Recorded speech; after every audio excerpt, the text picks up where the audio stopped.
Thank you, Mr. Speaker. And ladies and gentlemen of America, every day that I'm on the floor, I can't help but be reminded that facts are a stubborn thing, and I simply want to talk with you about the facts today.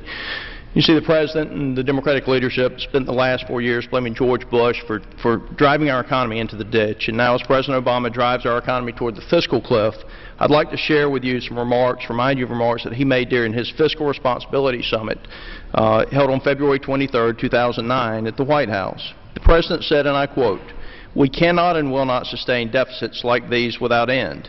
Contrary to the prevailing wisdom in Washington these past few years, we cannot simply spend as we please and defer the consequences to the next budget, the next administration, or the next generation. We're paying the price for this budget right now."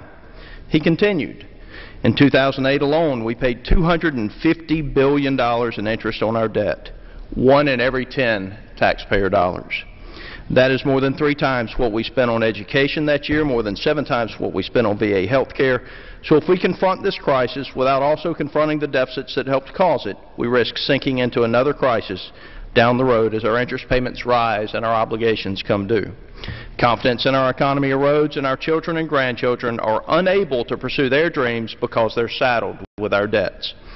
That's why today I'm pledging to cut the deficit we inherited by half by the end of my first term in office.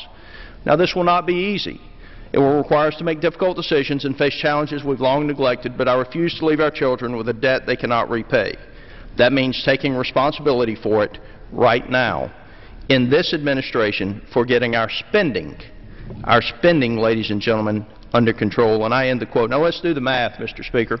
The deficit that the President's talking about is this 1.4.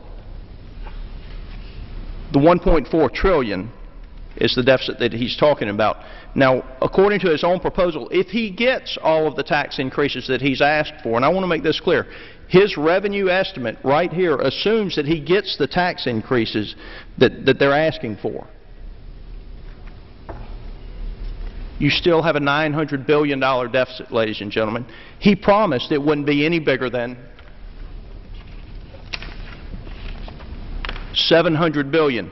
That means that the President owes the American taxpayer $200 billion in cuts, not over the course of 10 years, but over this year, right now, the fiscal year 2013 that we're in.